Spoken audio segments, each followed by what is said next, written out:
Olá, o Direito Sem Fronteiras está no ar. Hoje vamos falar sobre mutilação feminina, uma prática comum segundo a tradição de muitos países da África e do Oriente Médio, mas que acaba de ser criminalizada na Nigéria. Vamos acompanhar na reportagem. É um show de horrores. O Fundo das Nações Unidas para a Infância, o UNICEF, estima que a mutilação genital é realizada em cerca de 3 milhões de meninas e mulheres todos os anos. A prática estaria concentrada em 29 países entre a África e o Oriente Médio. Até agora, mais de 130 milhões de meninas e mulheres teriam sido submetidas ao procedimento. Se nada for feito, outras 30 milhões poderão ser mutiladas nos próximos 10 anos. A Nigéria resolveu agir e criminalizou a mutilação genital feminina. A nova lei prevê ainda punição para os homens que abandonarem suas mulheres e filhos. A prática atingia 25% das mulheres nigerianas entre 15 e 49 anos. A mutilação gera infertilidade, perda do prazer sexual e pode matar devido ao risco de infecções. Para debater o assunto, nós convidamos Alessia Barroso, professora e advogada de Direitos Humanos, e a também professora de Direitos Humanos, Sandra Nascimento. Obrigado pela presença das duas aqui com a gente. Vamos tentar contextualizar um pouquinho, professoras, o porquê a mutilação nesses países. Certo.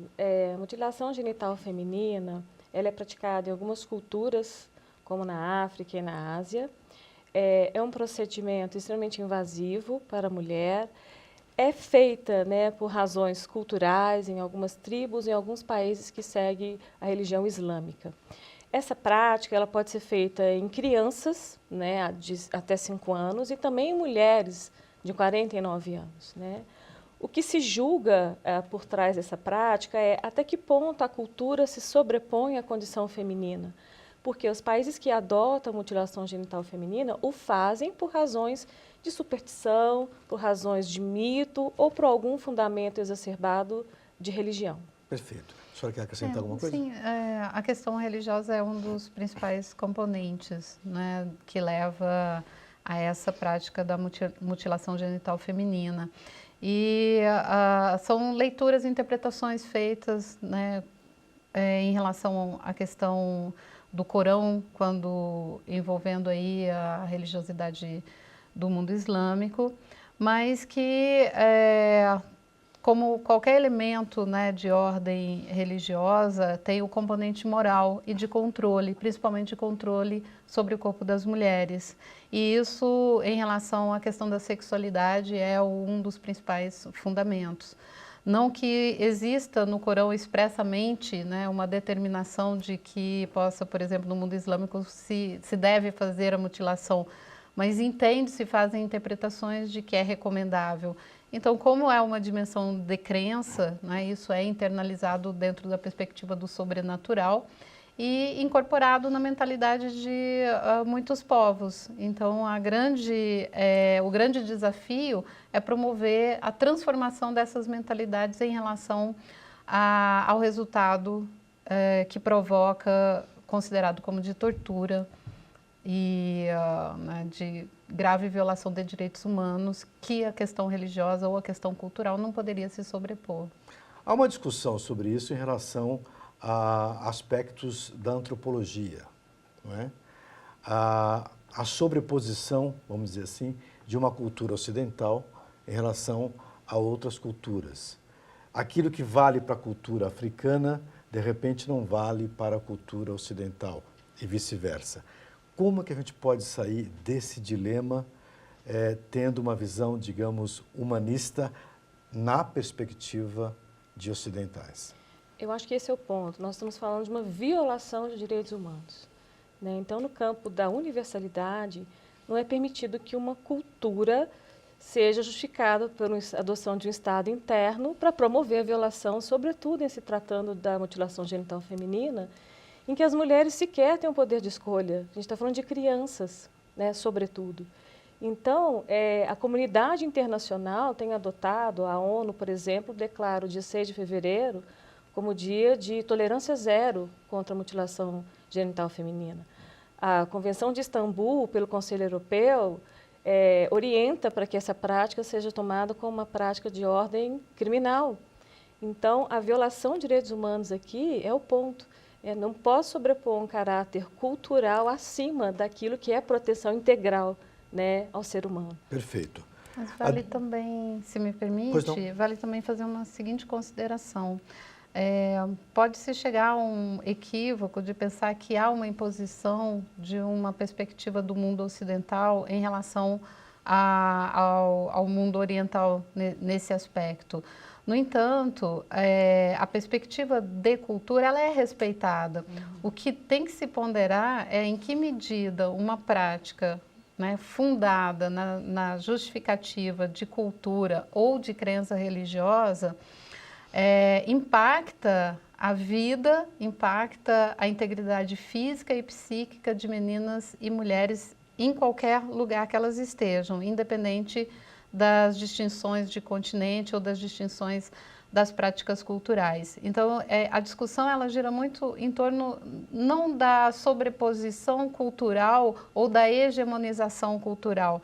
Há também um sentimento de indignação dos próprios africanos, das mulheres africanas, de homens africanos, sobre essa perspectiva. Tanto é que a mudança cultural, ela não se faz a partir do Estado, ela se faz a partir de transformação social. E, para isso, o Estado tem uma responsabilidade.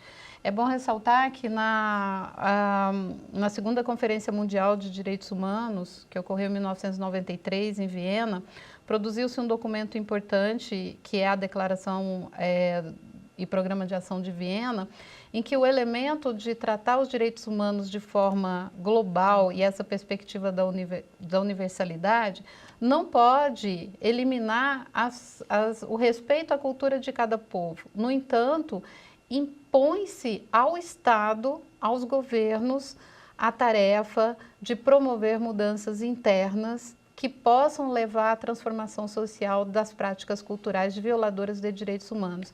E é exatamente isso que o governo da Nigéria promoveu, assim como também o governo da Indonésia tem, né, isso que eu vou perguntar promovido. Agora. Essa ação promovida pelo governo da Nigéria, criminalizando essa mutilação, ela pode levar à diminuição desse ato em outros países? Pois a gente tem que ver isso como um ganho, como a professora Sandra falou, social, é uma vitória parcial da sociedade, mas simplesmente criar uma lei cuja eficácia ainda demanda toda uma revisão de ordem cultural, é a gente deixar um problema só na superfície, né? Eu digo o exemplo, o Egito, há algum tempo atrás, antes de criar a lei que criminaliza a mutilação genital feminina, ele tentou legitimar essa prática, fazendo com que os médicos fizessem a mutilação. Então, a mãe levava, né, a criança no hospital, então era feito com todo o aparato médico, mas, de qualquer forma, ainda é uma violação de direitos humanos, eu sou do autor da prática, né? Então, assim, não basta só criar a lei, tem que ter mecanismos de efetividade, tem que ter um diálogo, né? É difícil você criar uma lei, mas dizer para uma comunidade, né, cuja tradição é ancestral, de que um líder vai ser criminalizado, vai ser penalizado. Então, tudo passa pela criação, sim, da lei, mas não é só a lei que resolve, tem que ter um diálogo com a comunidade, tem que ter mecanismo de efetivação, e você condenar também, às vezes, o autor dessa prática à reclusão, não explicando, né, qual é a razão, não tomando consciência do ato, talvez não seja o melhor caminho e nem o único, né? Há que se implementar a forma de diálogo. Essa lei de criminalização, ela estabelece o que para quem a descumprir? A Nigéria, na verdade, ela está implementando um programa, né, de proibição de práticas de violência contra a pessoa, fundado na sua própria Constituição, que é de 99, fundado em outras disposições normativas internas de proteção da criança, né, das meninas. E a Nigéria, ela é a signatária dos tratados internacionais de direitos humanos também, né? Isso é o cenário favorável para você ter o diálogo interno, governo e sociedade, e principalmente, né, que esse diálogo ele seja capaz de desencadear processos de conscientização sobre a gravidade da violência que a mutilação genital feminina provoca. Então, como a gente está tratando de uma questão cultural, é necessário que as pessoas tenham, né, incorporem o valor da integridade física e psíquica das mulheres na perspectiva de direitos humanos, onde a questão religiosa ela possa ser, né, contemporizada, não deixar de estabelecer a sua crença religiosa, mas considerar que certas práticas não são compatíveis com a própria perspectiva religiosa e, nesse sentido, as mudanças culturais. Deixa eu fazer uma outra pergunta exatamente sobre isso. Os homens que abandonam os seus filhos e suas mulheres, onde que os homens entram nisso para abandonar as mulheres e por que eles o fazem? A mutilação genital feminina é uma imposição cultural. Então, se a mulher, né, de alguma forma, se recusa a fazer, ela é como se fosse alijada daquela sociedade em algumas tradições. E isso é um problema muito sério de ordem global, porque às vezes as mulheres buscam asilo em outros países, né, e ficam em outros. Tem acontecido. Os Estados Unidos têm casos clássicos sobre isso. Então, elas vão para outros territórios, buscam asilo nesses territórios. Na verdade, elas ficam em condição de refugiadas, mas para que seja classificado como refugiada é um dificultador, porque às vezes ela está fugindo de uma perseguição dentro de uma comunidade, dentro de uma tribo. Não é uma perseguição governamental ou de uma oposição ao governo. Sim. Que então, não tem a proteção do governo. Que não tem a proteção do governo. Então é necessário que ela saia. Exato. Então a gente tem um problema mesmo de ordem global. Quer dizer, alguns homens, diante dessa insistência de as mulheres não se submeterem à mutilação, eles acabam abandonando seus lares e filhos. Seus lares e também está criminalizado na Nigéria, o abandono tanto da mulher quanto dos filhos, em razão da recusa da mulher em fazer o procedimento da mutilação genital, né? Então, uma prática que você tem aí, né, algumas, né, dezenas, séculos. Né, enfim, séculos, na verdade, num cenário mais recente, pensado aí como sendo possível, desde que tomasse todos os cuidados, com assistência médica. A Indonésia, por exemplo, é um desses países em que a prática da mutilação genital feminina foi admitida com assistência médica, mas recentemente também houve a proibição total e também a criminalização. A questão não é de uma imposição de modelos do mundo ocidental em relação aos países, né, do Oriente e a África em particular, porque também a gente vai ter aí todo um componente, né, racial envolvido, mas a própria sociedade, as próprias mulheres, elas estão engajando nesse movimento contra essas práticas que são violadoras. Esse é o mais importante. Então, o que a legislação está promovendo? Um debate dentro da sociedade, em que há aqueles que são favoráveis, há aqueles que são contrários, e é isso exatamente o que é um processo saudável para produzir transformação social. Nós vamos continuar nesse tema daqui a pouquinho. Vamos a uma rápida pausa. Já voltamos.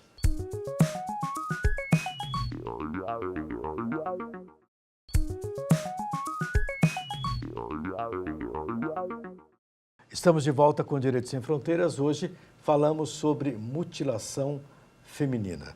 A senhora comentava sobre outros países do Oriente, obviamente alguns também da África. Todos da África praticam essa ação de mutilação? Ou existem aqueles que são mais extremados em termos religiosos, mais conservadores, e daí a prática é mais comum? Como a gente pode dividir? A África do Sul, por exemplo, tem essa prática? Não, é mais na África Ocidental, né? Mas é importante a gente considerar também que, para além dos países africanos e dos países da Ásia, a maioria dessas culturas, né, os componentes, seguem suas tradições, independente do território que estão. Sim. Né? Então, se alguma componente de uma tribo africana está em outro país, ela segue a tradição. Então, eventualmente, segundo a tradição, ela teria que se submeter. E um caso muito interessante é o caso da Colômbia.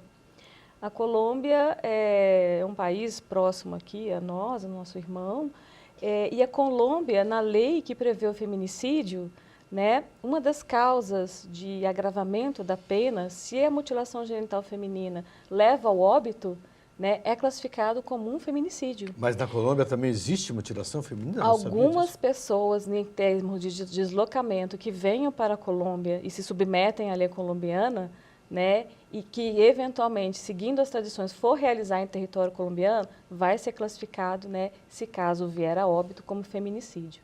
Então, países como, por exemplo, os Estados Unidos, a França, Portugal e Espanha proíbem a prática dessa cultura em seus territórios, né? É possível a gente identificar, por exemplo, onde surgiu isso? Ou em que século surgiu? É possível? Na verdade, é mais um processo de interpretação, né, de alguns documentos religiosos, mas estima-se que há um dado de 200 milhões de mulheres que passaram pelo processo de mutilação genital feminina. No mundo todo? No mundo todo, né? 200 Considerando milhões. 200 milhões. É um Brasil inteiro. Destas, 20 milhões na Nigéria, ao longo aí de algumas décadas. 10% na Nigéria. Configura uma em cada 10 mulheres no mundo, né? Então, o cenário nigeriano é bastante expressivo e também muito simbólico a criminalização nesse contexto, né? Então, você tem um alto índice por questão incorporada que as consequências da não realização também geram sofrimento para as mulheres. Tem casos, né, já estudados também. A professora Débora Diniz fez uma pesquisa um tempo atrás e uma das situações era de uma mulher, né, que não foi submetida a esse procedimento que é como uma etapa, né, dentro de uma perspectiva cultural, e ela, né, teve um sofrimento psíquico muito grave. Ela, né, levou inclusive ao suicídio. Então, são questões internalizadas dentro de uma perspectiva do sobrenatural, né? Da crença mesmo. Sim. Então, existe a necessidade de ações importantes, né? De ações articuladas, como a Alessia mencionou, que não é só a criminalização, e por isso, na Nigéria, faz parte de um programa de proibição de violência contra a pessoa. Eu vou dar um dado aqui só para aquecer o debate. A Somália tem o maior número de casos de mutilação feminina.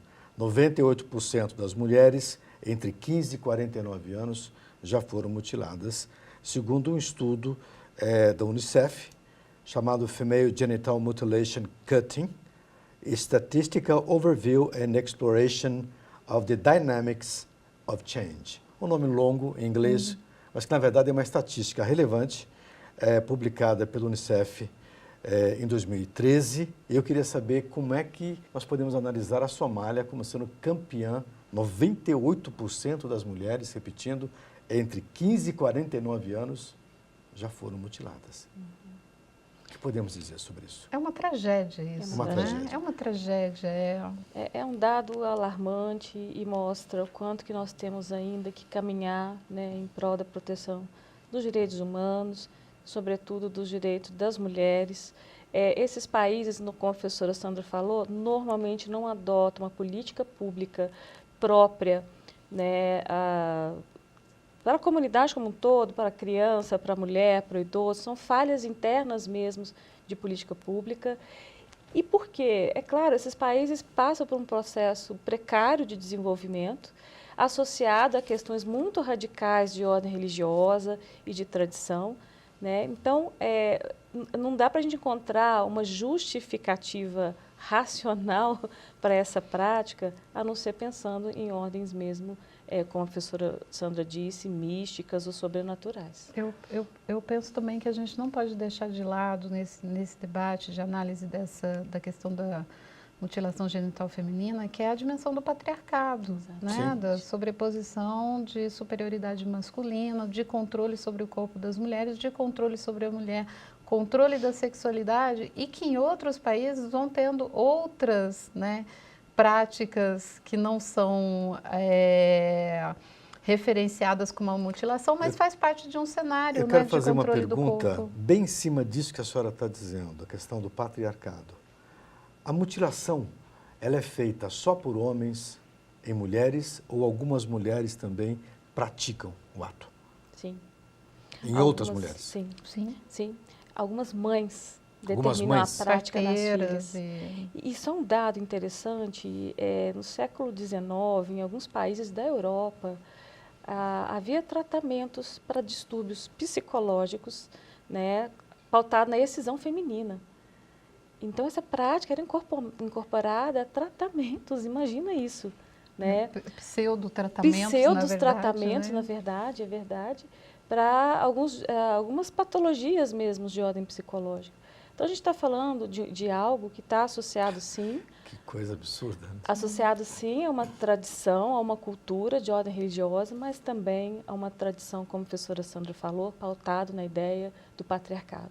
Né? A ONU condenou a mutilação feminina em 2012. Eu não sei exatamente que tipo de condenação a ONU pode fazer em relação a isso. É mais uma questão protocolar, né? Ela não pode criminalizar um ato. Ela não é um órgão para estipular crimes, né? Não é esse o objetivo principal da ONU, né? Na verdade, o que houve existe na verdade, existe a tentativa de se fazer uma resolução recomendando aos países, né, que estão sobre o sistema universal, que é o sistema ONU, de criminalizar a mutilação genital feminina. A criminalização é de ordem interna, então cada país que elabora a sua norma, a ONU traça recomendações gerais. E como uma espécie de campanha, né, de efeito global, como eu disse, a ONU ela traz, né, no dia 6 de fevereiro, essa campanha que é mundial de tolerância zero à mutilação genital feminina. No caso dos médicos que estão sendo convidados a praticarem esse ato, tentando legitimar o ato como sendo um ato quase de saúde. Como é que a senhora analisa isso? Como é que os médicos podem participar de uma situação dessa, num ambiente como esse, em nome da medicina? Que análise a senhora faz? É complicado fazer uma análise de enquadramento, se não na perspectiva da estrutura patriarcalista, né? Mais uma vez, eu penso que não tem como dissociar a admissibilidade de uma prática que ela é considerada como tortura, porque não é só o processo em si da incisão, porque pode ser feito com anestesia, pode ser feito com todo o cuidado médico, com medicação e tudo mais. Esse é um fator que tenta minimizar para dar precedência, né, a questão da crença ou a questão da cultura.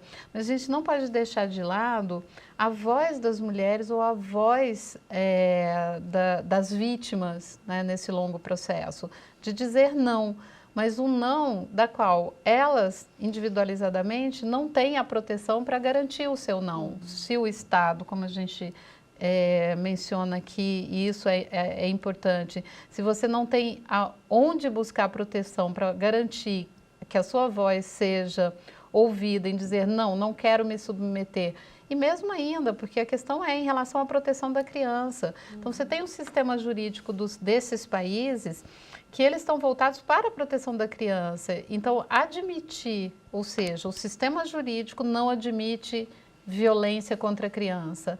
Essa é uma prática de violência porque macula a vida dela para sempre, não tem como reverter, não tem como restabelecer a situação anterior. Quer dizer, nem a criança estaria protegida pelo Estado.